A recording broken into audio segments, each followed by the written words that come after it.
मुलाकात इतनी बढ़ जाती है कि बलात्कार तक पहुंच जाती है। उसने मेरे से एक दिन बोला कि मैं आपको पसंद करने लगा हूँ। उसने बोला, मुझसे शादी का प्रस्ताव रखा मेरे सामने और मैं 2 महीने की प्रेग्नेंट हूँ। मैंने उन लोगों को बताया तो मैंने बोला मैं ऐसे कैसे छोड़ दूँगी उसको। बांधने के बाद मैंने उनसे बोला, चीख पुकार मैंने काफ़ी की। उसकी माँ बाहर बैठी हुई थी, उसने नहीं सुनी मेरी और बारी बारी से उन दोनों ने मुझे टॉर्चर किया गया है और मैं पीड़ित हूँ। 2 महीने से प्रेग्नेंट हूँ। मेरे को खाने को भी कुछ नहीं दिया।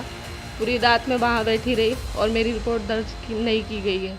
इसकी कोई सुनवाई नहीं हो रही है। प्रशासन ने अभी तक कोई भी रिपोर्ट दर्ज नहीं की है, न कोई आगे तहकीकात की है। तो मैं और हमारे एमआईएम के जो राष्ट्र प्रदेश अध्यक्ष हैं जमील खान साहब, बाबू भाई और मैं और कुछ लोग भी थे, जो हम थाने आए, जालूबे थाना, और यहाँ मैडम से मुलाकात करी। नमस्कार, आदाब, मैं हूं वसीम खान और आप देख रहे हैं रॉयल पत्रिका। इस वक्त मैं मौजूद हूं राजस्थान की राजधानी जयपुर शहर में। जयपुर शहर को भारत के सुरक्षित शहरों में से एक माना जाता है और इसी सुरक्षित शहर में एक युवती काम की तलाश में, जो उत्तर प्रदेश की रहने वाली, मुस्लिम घराने से ताल्लुक़ रखने वाली, जयपुर के झोटवाड़ा में काम की तलाश में आती है। और आने के बाद एक युवक जिसका नाम है कान्हा नायक, उस युवक से उसकी मुलाकात होती है। मुलाकात इतनी बढ़ जाती है कि बलात्कार तक पहुंच जाती है। आगे की कहानी उस लड़की से ही जानेंगे। कैमरा पर्सन सुफियान के साथ मैं हूं वसीम खान। मामले की जानकारी के लिए पीड़िता के पास में मैं मौजूद हूँ। इनसे बातचीत करते हैं, क्या कहेगी ये क्या है पूरा मामला, उसके बारे में बताएं आप। सर, मैं उत्तर प्रदेश से रहने वाली हूँ। मैं जयपुर आई थी काम करने, कैटरिंग का काम करती हूँ और मैं रुकी थी जोतवाड़ा फ्लैट पे रुकी थी। फ्लैट नंबर है 282। मैं वहाँ रुकी थी। वहाँ पे वो लड़का भी रहता था। मैं वहाँ पे रही। उस लड़के ने मेरे से जानकारी। कितने साल पहले की बात है सर? ये 2000 दिसंबर की बात है। 2 साल पहले, 1.5 साल पहले, 2022 दिसंबर की बात है। वो लड़का मेरे को वहाँ पे मिला। उस लड़के ने मेरे को अपना नाम बताया, मैं कान्हा हूँ, राजपूत हूँ, और ऐसे हमारी आपस में जानकारी हुई। उसने मेरे से एक दिन बोला कि मैं आपको पसंद करने लगा हूँ।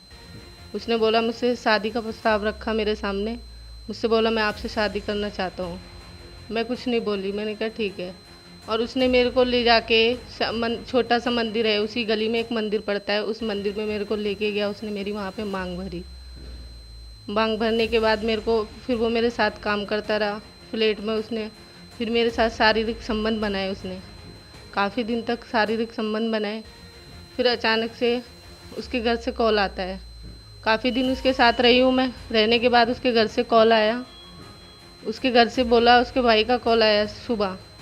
तो उसने बोला कि आप कौन बोल रहे हो? मैंने कि मैं कान्हा की वाइफ बोल रही हूँ। उसने क्या, कान्हा की वाइफ कैसे बोल रही हो? उसकी तो शादी हो चुकी है पहले ही। तो सर, ये सुन के मेरे को शौक सा तो बहुत लगा। मैंने की शादी ऐसे कैसे हो गई है? उसने तो मुझसे शादी की है, ऐसे कैसे शादी मान लूँ मैं? तो उसने क्या, उसकी शादी हो गई है। फिर मैं चुप हो गई। उसके बाद फिर शाम को कॉल आया है, उसके चाचा का कॉल आया मेरे पास।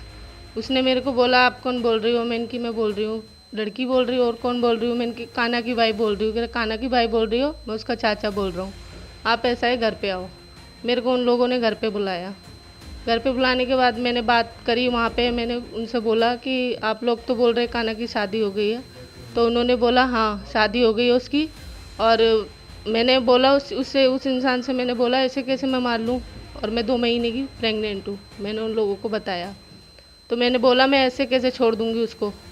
मैं तो नहीं छोड़ूंगी। उसने मुझसे शादी की है और 2 महीने से प्रेग्नेंट हूँ, उसको भी पता है। तो उसने मेरे को कुछ नहीं सुना। उन दोनों ने, राजवीर नाम का लड़का है, कान्हा का भाई है, और उसका चाचा, मेरे को रूम के अंदर बोला उन्होंने कि आओ बैठो रूम के अंदर बात करो। मेरे को रूम के अंदर लेके चले गए। ले जाने के बाद उन्होंने हाथ पैर मेरे पकड़े और मेरे मुंह में कपड़ा ठूंस दिया, और जो दुपट्टा था मेरा वो मेरी आंखों पे बांध दिया।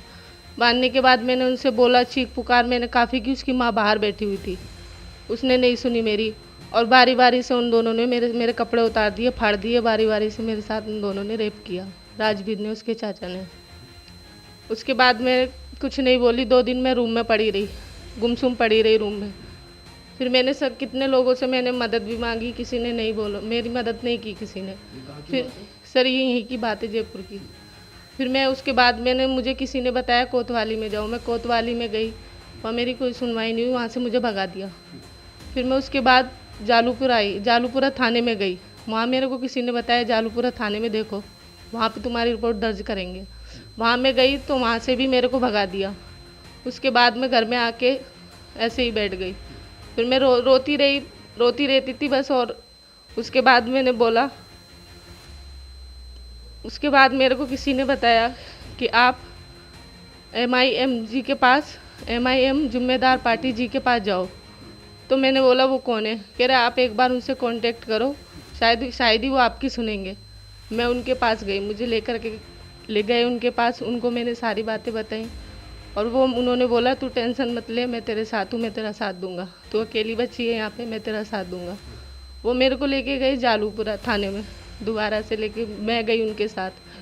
फिर वहाँ पे मेरे को वहाँ से बोल दिया गया कि यहाँ पे तुम्हारी रिपोर्ट दर्ज नहीं होगी।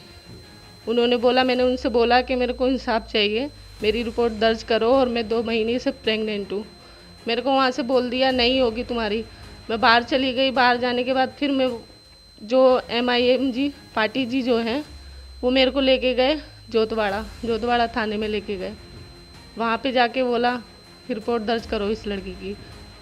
तो शायद ही उन्होंने बोला तो कुछ, लेकिन रिपोर्ट दर्ज नहीं की। उन्होंने उस लड़के को बुलाया, मैंने सारी अपने बयान मैंने वहाँ भी दिए। वहाँ से फिर उस लड़के को उन लोगों ने बुलाया, राजवीर को। वो काना नहीं मिला, राजवीर को लेके आए, उसका चाचा भी नहीं मिला। फिर उसको लेने के बाद मुझे पूरी रात वहाँ पे बिठाला है, मुझे टॉर्चर किया गया है और मैं पीड़ित हूँ। 2 महीने से प्रेग्नेंट हूँ, मेरे को खाने को भी कुछ नहीं दिया। पूरी रात मैं वहाँ बैठी रही और मेरी रिपोर्ट दर्ज नहीं की गई है। अब सरकार से क्या मांग करते हैं?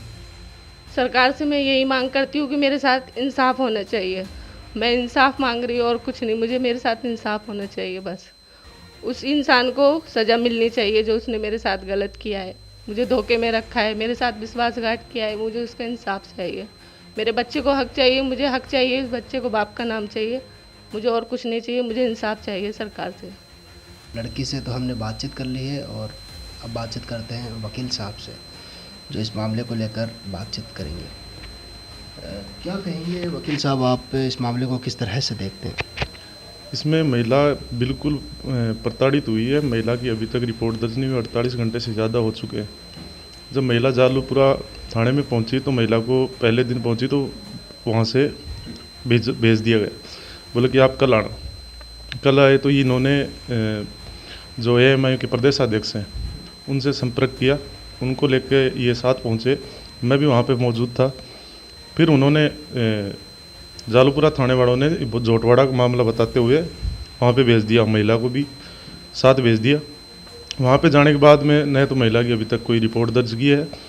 तफ्तीश के लिए महिला को साथ लेके गए, वहाँ पे उनके घर गए तो वो लड़का जो काना था वो तो वहाँ से पुलिस को देखने के बाद फरार हो गया। उसके भाई को वहाँ पे लाया गया। भाई को लाने के बाद में अभी तक मतलब महिला का कहना है कि मैं वहाँ से आ गया था कोर्ट के काम से, तो महिला की अभी तक रिपोर्ट दर्ज तो की नहीं। बोले कि तफ्तीश कर रहे हैं। महिला को पूरी रात वहाँ पे बिठा के रखा। महिला ने मेरे को फ़ोन किया 2 बजे, तो मैं वहाँ पे पहुँचा। महिला की तबीयत ख़राब थी, न कोई खाना खाया था, पहले से प्रेग्नेंट है, तो मैं उसको वापस ला के इसके निवास स्थान पे छोड़ा। अभी तक 48 घंटे हो गए हैं, कोई रिपोर्ट दर्ज नहीं हुई है, न महिला की कोई सुन रहा है। महिला अकेली यहाँ पे निवास करती है, अपना मतलब कैटरिंग का कार्य करती है। इसकी कोई सुनवाई नहीं हो रही है। प्रशासन ने अभी तक कोई भी रिपोर्ट दर्ज नहीं की है, न कोई आगे तहकीकात की है। कानून के अकॉर्डिंग अगर हम जाने तो कब तक हो जाना चाहिए था FIR दर्ज? तो महिला की प्रथम सूचना रिपोर्ट 24 घंटे के अंदर ही दर्ज हो जानी चाहिए थी, उसके बाद कार्रवाई आगे होती। लेकिन प्रशासन ने अभी ऐसा कुछ किया नहीं है, न कोई रिपोर्ट दर्ज की है। महिला को घुमा रहे हैं और ये पीड़ित है और काफ़ी तबीयत भी ख़राब है, तो इसलिए पीड़ित की आप पैरवी कर रहे हैं, क्या आप फीस वसूल करेंगे पीड़ित से? नहीं, इसमें मैं फ्री ऑफ कॉस्ट कर रहा हूँ, मेरे को कोई फीस वगैरह नहीं चाहिए। और मैं मेरे साथी अधिवक्ता, जितने भी वरिष्ठ अधिवक्ता और सीनियर सिटीजन अधिवक्ता है, मैं उनसे भी यही निवेदन करूँगा कि ऐसे मामलों में कोई फीस वगैरह ना लें। आपका नाम बता दें। मेरा जी अनुज शेखावत नाम है। जो पीड़ित है लड़की, वो हमारे पास 2 दिन पहले आई थी और मदद मांगी थी कि कोतवाली थाने गई थी वो लड़की, जिसको कोतवाली पुलिस वालों ने उसको वहाँ से भगा दिया। फिर जालूपुर थाने भी गई तो जालूपुर से भी भगा दिया, जिसके बाद हमारे पास आई। तो मैं और हमारे MIM के जो राष्ट्रीय प्रदेश अध्यक्ष है जमील खान साहब, बाबू भाई और मैं और कुछ लोग भी थे, जो हम थाने आए जालूपुर थाना, और यहाँ मैडम से मुलाकात करी। जिसके बाद में पुलिस के साथ में उस महिला को, पीड़ित को जोड़वा थाना रेफ़र कर दिया। जोड़वा थाना में हम रात को 8 बजे तक मौजूद थे और इंचार्ज साहब से भी बात करी। इंचार्ज साहब ने हमें आश्वासन दिया, विश्वास दिलाया कि इसमें पूरी कार्रवाई करूँगा। जिसके बाद हम वहाँ से आ गए। फिर पता चला कि लड़की को थाने से जो रेप करने वाला लड़का था, कान्हा नाम था उसका, कल्याण जी के रास्ते में रहता है, उसके घर गए तो वो लड़का फ़रार हो गया था और भाई को भी थाने ले आया। लड़की ने FIR में ये बताया है कि जब लड़की को पता चला कि वो लड़का शादीशुदा है, उसके भाई का, चाचा का फ़ोन आया, लड़की को बुलाया गया उसके घर पे। जब कान्हा के घर पे लड़की गई तो मालूम चला, FIR में बताया गया है कि जो कान्हा का चाचा और जो भाई है उसने उस लड़की के साथ में रेप किया। तो ये बिल्कुल लड़की जो पीड़ित है बहुत परेशान है। 48 घंटे हो गए हैं, अभी तक FIR दर्ज नहीं हुई गई है। मैं पुलिस प्रशासन को, कमिश्नर साहब को चेतावनी देना चाहता हूँ खुले तौर पर, अगर पिछले 24 घंटे में अगर FIR दर्ज नहीं होगी तो हम थाने के बाहर धरना प्रदर्शन करेंगे MIM पार्टी की तरफ से। ने गलत काम किया, अनैतिक काम किया, जिसकी वजह से वो अभी प्रेग्नेंट भी है 2 महीने से। तो बाबू भाई के पास जब वो लेके आए, बाबू भाई ने हमें बताया, हम पार्टी के सभी पदाधिकारी इकट्ठे हुए और हम लोग उस महिला के साथ, लड़की के साथ जालूपुर थाने गए रिपोर्ट दर्ज कराने। जालूपुर थाने से हमें जोटवाड़ा थाना भेजा गया। हम लड़की को लेके बाकायदा जोटवाड़ा थाने आए और यहाँ हमने थानाधिकारी महोदय के सामने पूरी रिपोर्ट पेश करी। लड़की को भी पेश किया गया यहाँ पर, लड़की से भी पूछताछ हुई और थानाधिकारी जो महोदय हैं इन्होंने काफ़ी सहयोग किया है। हम उम्मीद करते हैं उचित जांच करेंगे और जो भी कल्प्रेट है, जो भी जिस लड़के का नाम लिया गया है, जो कि कल्याण जी का रास्ता निवासी कान्हा नाम का लड़का एक बताया गया है, उसके वहाँ अभी पुलिस वाले गए हैं। इंशाल्लाह देखते हैं लड़की को न्याय मिलेगा। देखिए, आप पार्टी के उपाध्यक्ष हैं, आपके पास में लड़की आती है और पूरा मामला आपको समझाती है। ऐसा क्या रहा कि इतना समय लगने के बाद में आपके पास में आना पड़ा? देखिए, वो पीड़िता है, पीड़िता को न्याय दिलाना हमारा दायित्व बनता है।